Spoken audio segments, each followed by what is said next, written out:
Hello students, welcome to my YouTube channel.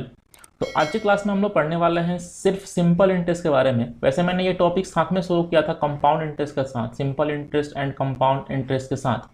Compound interest का बहुत सारा कॉन्सेप्ट मैं बता चुका हूँ। इससे पहले इस सीरीज की 4 वीडियोज आ चुकी हैं, ठीक है। उसमें मैं कंपाउंड इंटरेस्ट के लगभग सारे कॉन्सेप्ट डिस्कस कर चुका हूँ। एक कॉन्सेप्ट बाकी रह गया है इंस्टॉलमेंट का। इंस्टॉलमेंट कैसे निकालते हैं वो मैं लास्ट में डिस्कस करूंगा। और अभी मैं डिस्कस करने वाला हूँ सिंपल इंटरेस्ट के कुछ कॉन्सेप्ट, ठीक है। तो जिन लोगों ने प्रीवियस लेक्चर नहीं देखे हैं कंपाउंड इंटरेस्ट के, वो डिस्क्रिप्शन में चेक करेंगे, उनको प्लेलिस्ट मिल जाएगी सिंपल इंटरेस्ट कंपाउंड इंटरेस्ट की, वहां से वो सारे वीडियोज देख सकते हैं, ठीक है। आज की क्लास पूरी तरीके से सिंपल इंटरेस्ट पे बेस्ड होने वाली। देखिए, सिंपल इंटरेस्ट में जैसा कि नाम ही है सिंपल, ठीक है, तो आपको चीज़ें यहाँ पे बहुत कॉम्प्लिकेटेड नहीं मिलने वाली हैं, सिंपल चीज़ें मिलने वाली है, ठीक है। आपको सिर्फ 2 चीज़ ध्यान रखना होता है सिंपल इंटरेस्ट में। पहला ये कि सिंपल इंटरेस्ट में जो इंटरेस्ट होता है ना, वो हमेशा प्रिंसिपल पे कैलकुलेट करते हैं। एंड दूसरी चीज़ ये है कि सिंपल इंटरेस्ट में इंटरेस्ट हमेशा क्या मिलता है, हमेशा इक्वल मिलता है। आपको सिर्फ ये 2 चीज़ ध्यान रखनी है कि सिंपल इंटरेस्ट में इंटरेस्ट हमेशा प्रिंसिपल पे कैलकुलेट होता है, और दूसरा सिंपल इंटरेस्ट में इंटरेस्ट हमेशा क्या मिलता है, इक्वल मिलता है, ठीक है। उम्मीद करते हैं ये चीज़ें आपको समझ में आ रही होंगी। अब जो भी कॉन्सेप्ट है वो हम क्वेश्चन में डिस्कस करेंगे, एक एक करके हम लोग क्वेश्चन ट्राई करते हैं। देखिएगा, पहला क्वेश्चन देखिए आज की क्लास का, क्या बोला गया है। Divide 6000 into 2 parts so that simple interest on first part for 2 year at 6% per annum be equal to simple interest on second part for 3 year at 8%, right? देखिए, 6000 को हमें 2 पार्ट में डिवाइड करना है। तो 6000 को हमने 2 पार्ट में डिवाइड कर दिया, लाइक x एंड y, ठीक है। चलिए, तो एक पार्ट हो गया x और दूसरा पार्ट हो गया y, ओके। अब यहाँ पे फर्स्ट पार्ट को हमने 2 साल के लिए 6% पर एनम के हिसाब से इन्वेस्ट किया।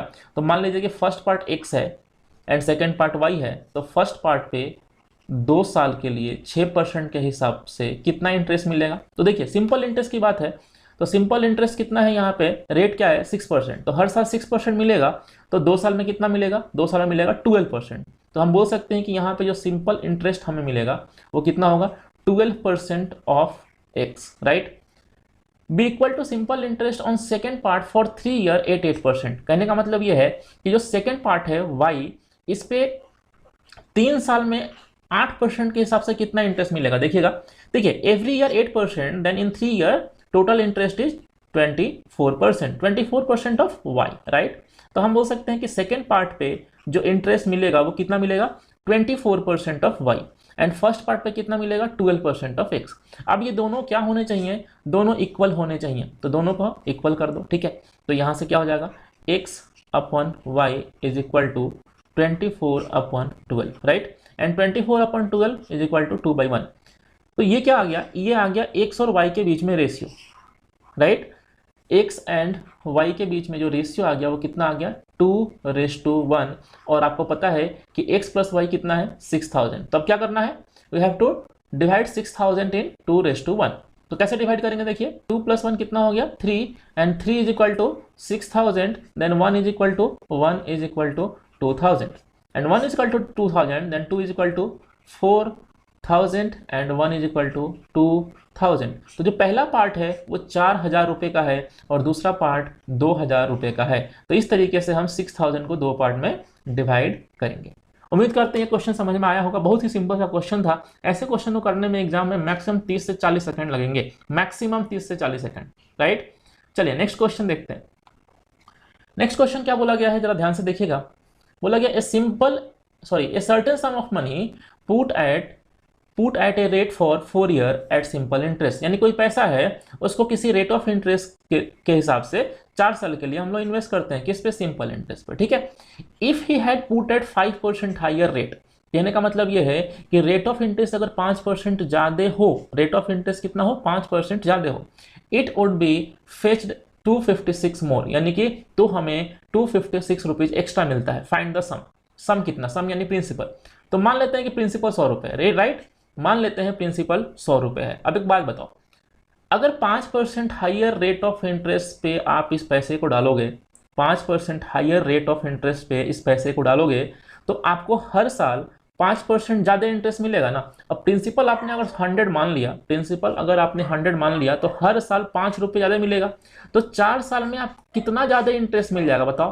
तो हम बोल सकते हैं कि हर साल 5% यानी 5 ज़्यादा, तो 4 साल में हम बोल सकते हैं कि 20 ज़्यादा का इंटरेस्ट मिलेगा, 20 ज़्यादा का इंटरेस्ट मिलेगा। बट अकॉर्डिंग टू क्वेश्चन यहाँ बोला गया 256 मोर, यहाँ बोला गया कि 256 ज़्यादा इंटरेस्ट मिल रहा है। That means 20 is equal to 256 rupees, right. Find the sum, find the sum यानी जो प्रिंसिपल हमने माना है, तो क्या माना है 100 माना है, सिंपल सा क्वेश्चन है। Then 100 is equal to what, क्या करना है क्रॉस मल्टीप्लाई कर देना है। वैसे भी आपको दिख रहा है यहाँ पे कि 20 का 5 टाइम्स होता है 100, तो 256 में क्या कर दो 5 से मल्टीप्लाई कर दो, right. Then 250 into 5 1250, 1250 and 6 into 5 30, तो हमारा आंसर जो हो जाएगा वो क्या हो जाएगा 1280, 1280। तो हम बोल सकते हैं कि हमारा जो प्रिंसिपल होगा वो कितना जाएगा 1280। देखिए अभी जो आरआरबी का नोटिफिकेशन आपके सामने निकल के आया है, उस एग्जाम में आपको इसी तरह के क्वेश्चंस देखने को मिलेंगे, क्योंकि कट ऑफ हाई जाती है, यानी कि कहीं ना कहीं क्वेश्चंस का लेवल जो है वो बहुत लो रहता है। तो इस तरह के क्वेश्चंस अगर आपके सामने आते हैं तो बहुत जल्दी 20 से 3 सेकंड के अंदर इस तरह के क्वेश्चंस को आपको करना होगा, ठीक है। चलिए नेक्स्ट क्वेश्चन देखते हैं। नेक्स्ट क्वेश्चन में क्या बोला गया देखिएगा, ए certain sum of money at certain rate of interest becomes 2100 in 2 years at simple rate of interest and 2250 in 5 years, find the rate of interest। हमें क्या निकालना है, हमें रेट ऑफ इंटरेस्ट निकालना है। और हमें क्या क्या दिया हुआ है वो देखिएगा। तो पहले बोला है certain sum of money at certain rate of interest becomes 2100, becomes 2100, that means 2100 is amount, right। and amount is equal to क्या होता है प्रिंसिपल प्लस सिंपल इंटरेस्ट, या principal plus interest, but interest यहाँ पे सिंपल इंटरेस्ट है तो हम principal plus simple interest बोल सकते हैं। तो हम बोल सकते हैं कि प्रिंसिपल प्लस सिंपल इंटरेस्ट की जो वैल्यू है वो 2100 होगी कितने साल में 2 ईयर्स में, राइट 2 ईयर्स में। एंड 2250 इन 5 ईयर्स, यानी हम बोल सकते हैं कि अमाउंट जो है वो यानी कि प्रिंसिपल प्लस सिंपल इंटरेस्ट ये हो जाएगा 2250 कितने सालों में हो जाएगा, तो यहाँ बोला गया है 5 सालों में। अब देखो दोनों जगह प्रिंसिपल तो सेम ही रहने वाला है, दोनों जगह प्रिंसिपल सेम रहने वाला है।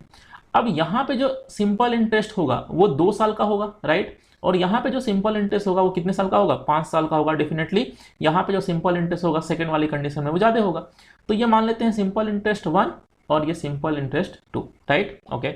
अब देखिए अगर यहाँ पे देखो तो अमाउंट है 2100 और यहाँ पे कितना है 2250, तो ये वैल्यू जो है वो कितनी इंक्रीज हो रही है, तो वैल्यू जो है वो इंक्रीज हो रही है कितनी 150, कितने सालों में, तो हम बोल सकते हैं 3 सालों में, क्योंकि यहाँ पे दिया हुआ है 2 ईयर, यहाँ पे दिया हुआ है 5 ईयर, तो हम बोल सकते हैं यहाँ पे कि नेक्स्ट 3 ईयर में वैल्यू 150 इंक्रीज हो रही है। अब 150 जो वैल्यू इंक्रीज हो रही है वो प्रिंसिपल में तो इंक्रीज नहीं हो रही होगी, भाई प्रिंसिपल तो सेम ही रहने वाला है। तो ये जो 150 वैल्यू इंक्रीज हो रही है वो किस में इंक्रीज हो रहा होगा, ये इंक्रीमेंट है सिंपल इंटरेस्ट में, राइट। तो अगर सिंपल इंटरेस्ट में 150 इंक्रीज हो रहा है कितने साल में 3 साल में, तो हम बोल सकते हैं कि हर साल कितना इंक्रीज हो रहा होगा, तो हम बोल सकते हैं कि हर साल यहाँ पे इंक्रीज हो रहा होगा 150 डिवाइड बाई 3 दैट मीन्स 50। यानी कि एक तरीके से मैं यही बोल सकता हूँ कि हर साल आपको यहाँ पे 50 रुपये का क्या मिल रहा है, हर साल यहाँ पे 50 रुपये का आपको इंटरेस्ट मिल रहा है। कौन सा interest, simple interest, right okay. अब हर साल अगर आपको 50 रुपये का सिंपल इंटरेस्ट मिल रहा है तो 2 साल में यहाँ पे कितना इंटरेस्ट मिला होगा, तो 2 साल में यहाँ पे मैं बोल सकता हूँ कि 100 रुपीज इंटरेस्ट मिला होगा, ओके। तो इसका मतलब ये है कि इस 2100 में 100 रुपीज इंटरेस्ट है, तो प्रिंसिपल कितना है, तो हम बोल सकते हैं कि प्रिंसिपल यहाँ पे है 2000, राइट। तो एक तो ये तरीका है प्रिंसिपल निकालने का, पहली वाली कंडीशन से निकाल सकते हो, दूसरा सेकेंड वाली कंडीशन से भी निकाल सकते हो। कैसे, देखो आपको पता है कि 3 सालों में 150 रुपीज एक्स्ट्रा इंटरेस्ट मिला, यानी कि 1 साल में मिल रहा है 50 रुपये का इंटरेस्ट। अब 1 साल में अगर 50 रुपीज़ का इंटरेस्ट मिल रहा है देन हम बोल सकते हैं कि इन 5 ईयर्स टोटल जो इंटरेस्ट यहाँ मिलेगा वो कितना मिल जाएगा 250 का, राइट। एंड टोटल अमाउंट यहाँ पे कितना है, तो टोटल अमाउंट यहाँ पे है 2250। तो इस 2250 में 250 क्या है, सिंपल इंटरेस्ट है। देन हम बोल सकते हैं कि प्रिंसिपल कितना होगा, प्रिंसिपल आपका हो जाएगा टोटल 2000, प्रिंसिपल कितना हो जाएगा 2000। तो आप यहाँ से भी निकाल सकते हो प्रिंसिपल, यहाँ से भी निकाल सकते हो, ठीक है। हमसे क्या पूछा गया, हमसे रेट ऑफ इंटरेस्ट पूछा गया, ओके। और हमें पता है कि हर साल कितना इंटरेस्ट मिल रहा है, तो हर साल 50 का इंटरेस्ट मिल रहा है, किस पे, तो प्रिंसिपल पे, क्योंकि सिंपल इंटरेस्ट तो हमेशा प्रिंसिपल पे मिलता है। तो प्रिंसिपल कितना यहाँ पे 2000, तो 50 divide by 2000 into 100, right. And इसको हम सॉल्व करेंगे तो कितना आएगा 2.5%, राइट, 2.5%। तो ये हो गया हमारा आंसर, हमारा रेट ऑफ इंटरेस्ट कितना हो गया 2.5%, ठीक है। बहुत ही सिंपल सा क्वेश्चन है, आसान सा क्वेश्चन है, थोड़ा सा लॉजिक यहाँ पे आपको अप्लाई करना है। देखिए लॉजिक आप तभी अप्लाई कर पाओगे क्वेश्चन में जब आपका बेसिक कॉन्सेप्ट जो है वो क्लियर होगा। अगर आपका बेसिक कॉन्सेप्ट क्लियर नहीं है तो आप कुछ भी कर लो, लॉजिक आप अप्लाई नहीं कर पाओगे, राइट। चलिए नेक्स्ट क्वेश्चन देखते हैं। देखिए नेक्स्ट क्वेश्चन क्या बोला गया है, ए certain some is invested for certain time. कोई पैसा है उसको कुछ समय के लिए हमने इन्वेस्ट किया है। It amounts to 3500, it amounts to, that means 3500 क्या है, अमाउंट है, ये क्या है, ये है आपका amount. It amounts to 3500 at 10% per annum, but when invested at 8% per annum, it amounts to 3000। ठीक है, देखिए क्या बोला गया है। जैसे मान लीजिए कि यहाँ पे दो बैंक है, मान लीजिए कि एक बैंक है SBI और एक बैंक है आपका PNB, ठीक है। अब मान लीजिए कि SBI यहाँ पे 10% का इंटरेस्ट रेट ऑफर कर रहा है और PNB कितना ऑफर कर रहा है, 8% का। आप कुछ पैसा लेके गए SBI में, ठीक है, कुछ पैसा लेके गए आप SBI में, तो SBI ने क्या बोला कि भाई देखो मैं ना 3500, मैं आपको 3500 का रिटर्न दूंगा, कितने सालों में वो नहीं पता है, लेकिन ये बोला है कि मैं 3500 का यहाँ पे रिटर्न दूंगा। दैट मीन्स 3500 के अंदर आपने जो पैसा जमा किया वो भी है और प्लस जो SBI इंटरेस्ट देगा वो भी है, ठीक है, ओके। उसी पैसा को आप लेके गए PNB के पास, उसी पैसा को, उतने ही पैसा को आप लेके गए PNB के पास, तो PNB क्या बोल रहा है कि हमारे यहाँ जो रेट ऑफ इंटरेस्ट है वो 8% है, तो इस हिसाब से आपको जो रिटर्न मिलेगा वो कितना मिलेगा, 3000 का मिलेगा। रिटर्न कितना मिलेगा, 3000 का रिटर्न आपको यहाँ से मिलेगा, ठीक है, ओके। यानी कि इस 3000 में आपने जो पैसा जमा किया वो भी है और प्लस जो यहाँ पे इंटरेस्ट मिलेगा वो भी है, यानी कि 3000 अमाउंट होगा किस, कौन से बैंक में, PNB में, और 3500 अमाउंट होगा कहाँ पे, SBI में, राइट, ओके। तो आप देख रहे हैं कि यहाँ पे आपको 500 रुपये कम मिल रहा है, ठीक है। अच्छा 500 रुपये कम क्यों मिल रहा है, जरा सोच के बता सकते हैं आप। भाई आपने दोनों जगह बराबर पैसा ही लगाया है। अगर आपने दोनों जगह बराबर पैसा लगाया है इसका मतलब ये है कि प्रिंसिपल तो आपका सेम है, तो प्रिंसिपल सेम है फिर भी 500 रुपये कम क्यों मिल रहा है, क्योंकि मैं बोल सकता हूं कि इंटरेस्ट 500 रुपये कम हो गया होगा। क्यों, क्योंकि रेट ऑफ इंटरेस्ट 2% यहाँ पे कम हो रहा है, ठीक है। रेट ऑफ इंटरेस्ट कितना कम हो रहा है, 2%, इसीलिए 500 रुपये इंटरेस्ट यहाँ पे कम हो गया। तो अगर मान लीजिए कि कोई अलग बैंक है, मान लीजिए एक कोई बैंक है, अगर वो 6% रेट ऑफ इंटरेस्ट ऑफर करता, यानी कि 2% रेट ऑफ इंटरेस्ट और कम ऑफर करता, तो हम बोल सकते हैं कि ठीक है, तो फिर 500 रुपये और कम मिलता, फिर 500 रुपये और कम मिलता, यानी कितना मिलता, 2500। समझ पा रहे हैं इस चीज़ को, ओके। तो फिर एक काम करते हैं, एक और बैंक है B, वो 2% और rate of interest come offer करता है, मान लीजिए 4%, तो क्या होगा, तो भाई 500 रुपये और कम मिलेगा, यानी कितना मिलेगा, 2000, ओके। चलिए एक और बैंक है C, वो 2% और कम रेट ऑफ इंटरेस्ट ऑफर करता है, तो 2% और कम यहाँ पे रेट ऑफ इंटरेस्ट ऑफर करता है, तो यहाँ पे 500 रुपये और कम मिलेगा, यानी कितना मिलेगा, 1500। समझ में आ रही बात, ओके। और एक और बैंक है D, वो 2% और rate of interest come offer करता है, दैट मीन्स 0%, तो यहाँ पे कितना मिलेगा कम, फिर से 500 कम मिलेगा यहाँ पे, यानी कितना मिलेगा, 1000। अब देखिए मान लीजिए कि कोई बैंक है D, अगर वो 0% रेट ऑफ इंटरेस्ट ऑफर करता है और आपको कितना मिलता है, 1000, तो ये 1000 क्या होगा बताइए। तो भाई रेट ऑफ इंटरेस्ट 0% है, दैट मीन्स कोई इंटरेस्ट वो बैंक दे ही नहीं रहा है। तो अगर कोई बैंक आपको इंटरेस्ट नहीं देगा तो फिर क्या रिटर्न करेगा, जो पैसा आपने वहां पे जमा किया वो दे देगा चुपचाप। इसका मतलब ये है कि हमारा जो प्रिंसिपल था वो कितना था, 1000। समझ में आ रही बात। तो अभी मैंने पूरा डिटेल में स्टेप बाय स्टेप चीज़ों को समझाने की कोशिश करी है जिससे कि आप लॉजिक को पकड़ पाए। समझ में आ रही बात, यानी कि मैं बोल सकता हूँ यहाँ पे कि जो प्रिंसिपल है वो कितना आ गया, 1000, ओके। अब इसी चीज़ को हम डायरेक्टली भी कैलकुलेट कर सकते हैं, किस तरीके से, जरा देखिएगा। देखो यहाँ पे हमें ये पता लग गया था कि 3500 जो है ये अमाउंट है, that means principal plus simple interest की वैल्यू है, कितनी है 3500। लेकिन यहाँ पे जो रेट ऑफ इंटरेस्ट है वो कितना है 10%। ओके, और 3000 हमें रिटर्न मिलता है, 3000 हमें रिटर्न मिलता है, दैट मीन्स 3000 भी प्रिंसिपल प्लस सिंपल इंटरेस्ट की वैल्यू है, राइट। लेकिन यहाँ पे रेट ऑफ इंटरेस्ट कितना है, यहाँ पे रेट ऑफ इंटरेस्ट है 8% का। ओके, अब देखिए दोनों जगह प्रिंसिपल क्या है, सेम है। ओके, तो इंटरेस्ट यहाँ पे जो होगा वो 10% के हिसाब से होगा, मान लेते हैं यहाँ पे सिंपल इंटरेस्ट 1, और यहाँ पे जो इंटरेस्ट होगा वो 8% के हिसाब से होगा, तो ये सिंपल इंटरेस्ट 2, यानी कि इंटरेस्ट दोनों जगह अलग अलग होंगे। और हम देख भी पा रहे हैं कि यहाँ पे 500 रुपये कम इंटरेस्ट मिल रहा है, ठीक है। 500 रुपये कम इंटरेस्ट हम क्यों बोल पा रहे हैं, क्योंकि प्रिंसिपल तो दोनों जगह सेम ही होगा ना, तो जो डिफरेंस आएगा वो इंटरेस्ट में ही आएगा। तो 500 रुपये कम इंटरेस्ट यहाँ पे मिल रहा है, क्यों, क्योंकि रेट ऑफ इंटरेस्ट कम है, कितना कम है 2%। इसका मतलब 2% रेट ऑफ इंटरेस्ट की जो वैल्यू है वो कितनी है 500। तो 2% की वैल्यू 500, तो 1% की वैल्यू क्या हो जाएगी 250। बोल सकते हैं क्या ऐसा कि 1% की वैल्यू क्या हो जाएगी 250। अब 1% की वैल्यू अगर 250 हो जाएगी तो 10% की वैल्यू क्या हो जाएगी, तो 10% की वैल्यू जो है वो हो जाएगी आपकी 2500। तो कहने का मतलब ये है कि यहाँ पे जो सिंपल इंटरेस्ट है वो है 2500 रुपये का। अब इस 3500 में 2500 अगर सिंपल इंटरेस्ट है तो हम बोल सकते हैं प्रिंसिपल कितना होगा, तो प्रिंसिपल होगा यहाँ पे 1000। प्रिंसिपल कितना होगा 1000, और यही हमने अभी कैलकुलेट किया था, राइट। ओके, अब मुझे पता है कि प्रिंसिपल यहाँ पे 1000 है और यहाँ पे रेट ऑफ इंटरेस्ट कितना है, तो रेट ऑफ इंटरेस्ट आपने देखा यहाँ पे कितना है 10%। अगर रेट ऑफ इंटरेस्ट यहाँ पे 10% है और प्रिंसिपल 1000 है, तो हम बोल सकते हैं क्या कि हर साल 100 रुपये का इंटरेस्ट मिल रहा होगा। हर साल कितना इंटरेस्ट मिल रहा होगा 100 रुपये का।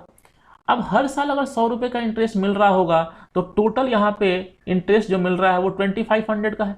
तो 2500 का इंटरेस्ट हम बोल सकते हैं क्या कि टोटल 25 ईयर्स में मिला होगा, ठीक है। टोटल 2500 का इंटरेस्ट जो है वो कितने साल में मिला होगा 25 ईयर्स में, और यही हमसे पूछा गया है फाइंड द टाइम, ठीक है। अब जो तरीका मैंने यहाँ पे पहली वाली कंडीशन में आपके सामने अप्लाई किया, वही सेम तरीका आप सेकंड वाली इस वाली कंडीशन में भी अप्लाई आप कर सकते हो, सेम आंसर निकल के आएगा। उम्मीद करते हैं ये क्वेश्चन आपको समझ में आया। एक और क्वेश्चन देखते हैं, देखिएगा ध्यान से। बहुत ही बढ़िया क्वेश्चन है, बहुत ही लॉजिक वाइज क्लियर क्वेश्चन है। अगर आपका लॉजिक स्ट्रांग नहीं होगा तो ये क्वेश्चन में आप फंस सकते हैं, ठीक है। देखिए क्या बोला गया, बोला गया father left A will of 35 lakh, यानी फादर ने अपना कुछ पैसा छोड़ दिया यहाँ पे 35 लाख रुपए बिटवीन हिज 2 डॉटर्स, अपनी 2 बेटियों के बीच में, एज टू 8.5 एंड 16, यानी कि एक की एज जो है वो 8.5 है और दूसरे की एज है 16 साल, such that they may get equal amount when each of them reach the age of 21 year. कहने का मतलब ये है कि एक फादर है, उनकी हो सकता है डेथ हो गई हो, तो उन्होंने क्या किया कि उन्होंने अपनी 2 बेटियों के लिए 35 लाख रुपए छोड़े। अब 35 लाख रुपए अपनी 2 बेटियों के लिए छोड़ तो दिए हैं, लेकिन एक बेटी की जो एज है वो कितनी है 8.5 साल, और एक बेटी की जो एज है वो कितनी है 16 साल। तो इस फादर ने क्या किया कि अपने पैसे को इन दोनों बेटियों के बीच में इस तरीके से डिवाइड किया है, इस 35 लाख को इन दोनों बेटियों के बीच में इस तरीके से डिवाइड किया है कि जब दोनों बेटियां 21 साल की हो जाएंगी, अब दोनों बेटी एक साथ 21 की तो होगी नहीं, अलग अलग टाइम पे होगी, तो जब भी 21 साल की होंगी उनको बराबर इक्वल अमाउंट मिलेगा, ऐसा बोला गया है, इक्वल अमाउंट मिलेगा। समझ गए बात को, यानी छोटी बेटी जब 21 साल की होगी तो उसको उतना ही पैसा मिलेगा जितना बड़ी बेटी 21 साल की होगी। तो ओके, आगे क्या बोला गया, the original amount of 35 lakh has been instructed to invested at 10% per annum simple interest, यानी 35 लाख को इन्होंने क्या किया है कि 10% सिंपल इंटरेस्ट पे इन्वेस्ट किया है। How much did elder daughter get at the time of the will, यानी कि एल्डर डॉटर को कितना पैसा मिला होगा शुरुआत में, ठीक है, शुरुआत में कितना पैसा मिला होगा। ओके, चलिए देखते हैं, अच्छा क्वेश्चन है। देखिए 2 बेटियां हैं, एक एल्डर है एक यंगर है। जो एल्डर है उसकी एज है 16 साल, जो यंगर है उसकी एज है 8.5 साल। ओके, पैसा कितना है टोटल, पैसा है यहाँ पे टोटल 35 लाख। तो 35 लाख को इन दोनों बेटियों के बीच में डिवाइड करना है। मान लीजिए कि एल्डर बेटी को P मिल गया और यंगर को मिल गया Q, तो हम बोल सकते हैं 35 lakh is equal to P plus Q, right. तो हमने एल्डर को दे दिया P और यंगर को दे दिया Q, राइट, ओके। अब देखो जो बड़ी बेटी है वो 16 साल की है, राइट ना, तो वो 21 साल की होगी कितने साल बाद, 5 साल बाद। तो हम बोल सकते हैं कि टाइम जो है यहाँ पे बड़ी बेटी के लिए, एल्डर डॉटर के लिए यहाँ पे कितना होगा, 5 ईयर्स। वहीं पे अगर हम जो यंगर डॉटर है, छोटी जो बेटी है, उसकी अगर हम बात करें तो यहाँ पे उसकी एज कितनी है, 8.5 ईयर। तो ये 21 साल की होगी कब, तो ये 21 साल की होगी कितने साल बाद, 12.5 ईयर्स बाद। यानी कि यंगर डॉटर के लिए जो टाइम है वो कितना है, 12.5 ईयर। रेट ऑफ इंटरेस्ट दोनों के लिए सेम है, यहाँ पे कितना है, 10%। दोनों के लिए रेट ऑफ इंटरेस्ट क्या है, सेम है, कितना, 10%, ओके। अब देखिए जो बड़ी बेटी है उसको हर साल 10% के हिसाब से 5 साल में मैं बोल सकता हूँ कि 50% का इंटरेस्ट मिलेगा, ठीक है, 50% का इंटरेस्ट मिलेगा। किसका 50%, जो पैसा उसको मिला था। तो कौन सा पैसा उसको मिला था, P। तो हम बोल सकते हैं कि एल्डर डॉटर जो है उसको कितना इंटरेस्ट मिलेगा, 50% ऑफ P। वहीं पे अगर हम बात करें यंगर डॉटर की, तो उसको हर साल 10% का इंटरेस्ट मिलेगा, कितने साल तक, 12.5 ईयर्स तक।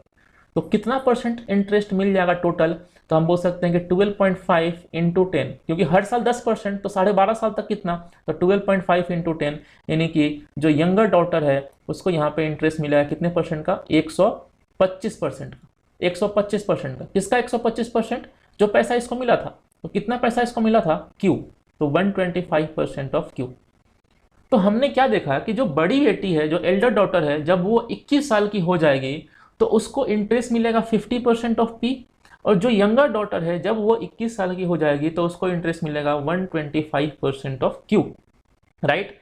लेकिन क्या 21 साल के होने पे सिर्फ इंटरेस्ट ही मिलेगा, नहीं, इंटरेस्ट के साथ साथ इनको प्रिंसिपल भी मिलेगा जो इनको शुरू में मिला था। तो एल्डर डॉटर को कितना मिला था, P मिला था, तो इसको P plus interest 50% of P मिलेगा।